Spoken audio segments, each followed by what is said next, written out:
Amount चाहिए 1.5-2 लाख। 17 साल में 1.5-2 लाख रुपए में पहुंच रहा था। बहुत दिनों के बाद जब कैमरा के आगे बात करते हैं तो ऐसा लगता है कि अपनी पुरानी लवर से बात कर रहे हैं। बहुत ऑकवर्ड और एम्बैरेसिंग लगता है। कैमरा के आगे आना ज़रूरी है, कैमरा से बात करना ज़रूरी है, कुछ करना ज़रूरी है, कुछ बनाना ज़रूरी है, मगर कुछ करने के लिए है नहीं और अभी भी कुछ करने के लिए था नहीं। तो मैंने सोचा कुछ करते हैं, अलग अपनी ज़िंदगी के बारे में कुछ बताते हैं। तो एक स्टोरी टेलिंग की तरह करने वाला हूँ। पसंद आए तो लाइक करना, पसंद नहीं आए तो डिसलाइक करना, सब्सक्राइब करना, कमेंट करना। तो चलिए शुरू करते हैं। बाकी बातें बाद में। तार लग गई है मेरे दांत। पहली बार नहीं है जो मैंने ब्रेसेस लगवाए, इससे पहले भी लगवाया था 2.5-3 साल पहले। मैन्युफैक्चरिंग डिफेक्ट कुछ हो गया था दांतों में, अभी फिर से गड़बड़ हो गई इसलिए फिर से लगाए। फटके पे फटका पड़ता रहता है। तो आज बिज़नेस के बारे में बात करेंगे, कुछ बिज़नेस आइडिया के बारे में। कुछ बात नहीं कर रहा हूँ, अपने बिज़नेस के बारे में बात कर रहा हूँ। पिछली एक वीडियो बनाई थी, my business is my business none of your business करके, वो अगर देखी नहीं है तो देख लीजिए। तो ये बिज़नेस स्टार्ट कैसे हुआ ये बताता हूँ। तो लगभग ये बात है 2015 एंडिंग 2016 की, जब मुझे एक खुद का कुछ स्टार्टअप करना था। मेरा एक दोस्त था, अभी शायद वो मेरा दोस्त है भी या नहीं ये भी पता नहीं है। उसने मुझे एक आइडिया दिया था बिज़नेस के लिए। हमारा प्लान था कि हम एक कॉफ़ी डे ओपन करें, जिसके लिए नियरली हमको बहुत छोटे बेसिस पे 4 से 5 लाख की ज़रूरत थी।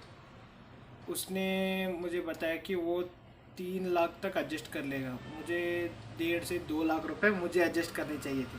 तो मैं गया घर पे, मैंने बात की कि मुझे एक स्टार्टअप करना है। और वो जो दोस्त था बहुत ही क्लोज था, तो घर में भी बहुत आता था, घर के पास आता था। मम्मी पापा दोनों जानते थे उसको।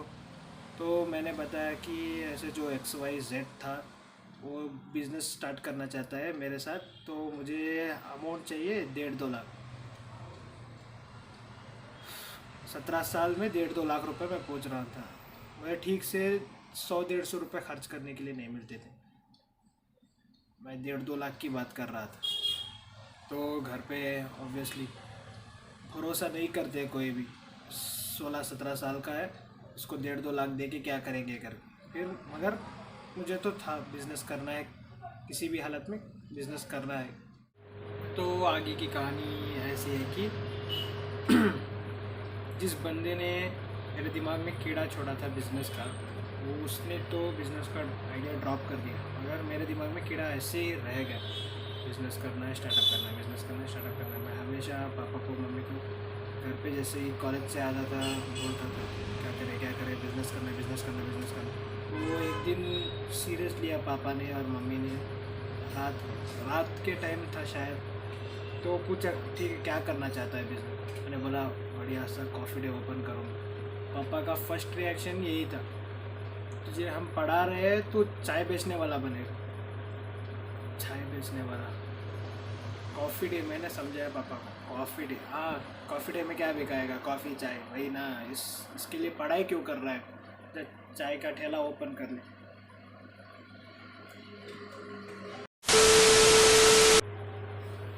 फिर उसके बाद पापा ने बोला ठीक है चल बिज़नेस करना है कर, मगर ये कॉफ़ी डे के लिए सारा मैं इन्वेस्टमेंट नहीं करूँगा। तभी पापा का, अभी भी पापा का ऑटोमोबाइल्स का दुकान है, तो हमको इसमें नॉलेज थी।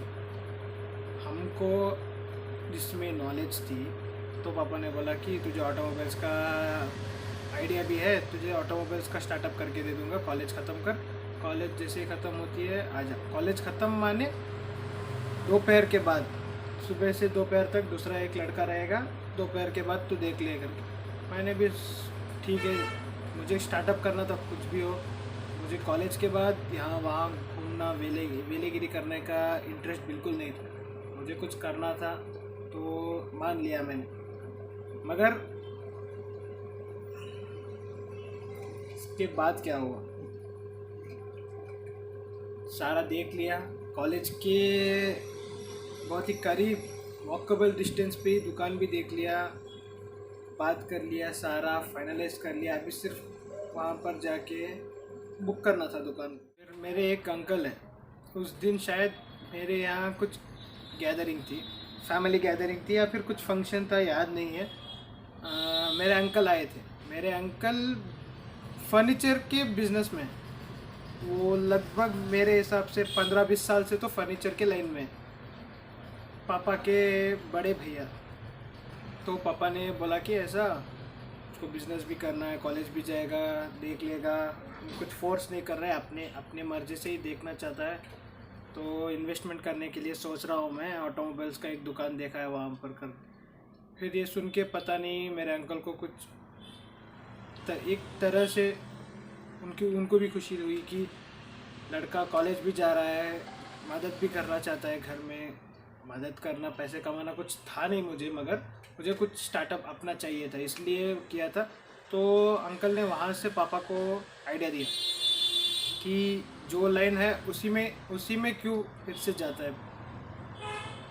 मतलब अगर ऑटोमोबाइल्स का लाइन समझाऊँ तो प्रॉफिट तो बहुत है, 100% तक भी कमा सकते हैं। 100 रुपये की चीज़ को 100 रुपये में फिर से 200 रुपये में बेच सकते हैं, 100 रुपीज़ प्रॉफिट करता है।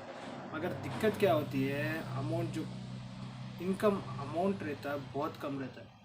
और जो करेंटली मेरा फर्नीचर का है, इसमें तभी हमको बिल्कुल भी आइडिया नहीं था, मगर उसमें प्रॉफिट परसेंट कम है, अमाउंट ज़्यादा रहता है। तो इसलिए क्या किया, अंकल ने पापा को सजेस्ट किया कि डाइवर्ट कर, बिजनेस डाइवर्ट कर, ऑटोमोबाइल्स में है तो दूसरा भी डाल ले, फर्नीचर लाइन स्टार्ट कर। तो पापा को बिल्कुल कुछ क्या करना समझ में नहीं है। फिर मेरे अंकल खुद आगे आके दुकान देख के, दुकान तो वैसे पापा ने देखी जहाँ पर है यहाँ पर, तो एरिया वगैरह कंफर्म करके कि ठीक है बिज़नेस चलेगा या नहीं, मटेरियल कौन सा डालना है और क्या क्या चीज़ें ज़रूरी है जो सेल कर सकते हैं। और मुझे सेल्स में तो बिल्कुल भी आइडिया नहीं था, और फर्नीचर में तो ज़ीरो, कुछ भी। तो फिर अंकल ने क्या किया, अंकल ने मदद किया किस तरीके से, ताकि इस लाइन को समझ सके, इसमें जो मटेरियल चाहिए था वो समझ सके, जो स्टॉक चाहिए था वो समझ सके, और इसको सेल कैसा करते हैं, इसमें आफ्टर सेल सर्विसेज कैसे देते हैं। तो अंकल भी थे बैक सपोर्ट के लिए, और ज़्यादा से ज़्यादा जितना मुझे नॉलेज मिला वो मेरे कज़िन्स के वजह। तो फिर ऐसे कज़िन्स से, अंकल से, बाकी जो सप्लायर्स रहते हैं, डिस्ट्रीब्यूटर्स रहते हैं, सारों की मदद से बिज़नेस करने का तरीका सीखा, बिज़नेस के बारे में जाना, और इस तरह से स्टार्ट हुआ बिज़नेस की जर्नी। और आज लगभग हो गए 5 साल तो हो गए दुकान को ओपन किए हुए। हाँ, बस यही थी एक छोटी सी, जो बहुत लंबी हो गई स्टोरी टेलिंग। अगर बोर हुआ हो तो कमेंट में गालियाँ लिख देना, गंदी गंदी गालियाँ मत लिखना। अगर बोर हुआ है तो कमेंट में बता देना। अगर अच्छा लगा तो कमेंट में कमेंट करके बता देना कि आगे करूं या ना करूं और स्टोरी टेलिंग। और अगर मेरी स्टोरी के अलावा मेरे दोस्तों की स्टोरीज़, उनकी लाइफ में अगर कुछ भी टॉपिक इंटरेस्टिंग हुआ हो, अगर उसको जानना चाहते हो, तो एक दोस्तों के साथ चिट चैट जैसे एक वीडियो बनाऊंगा।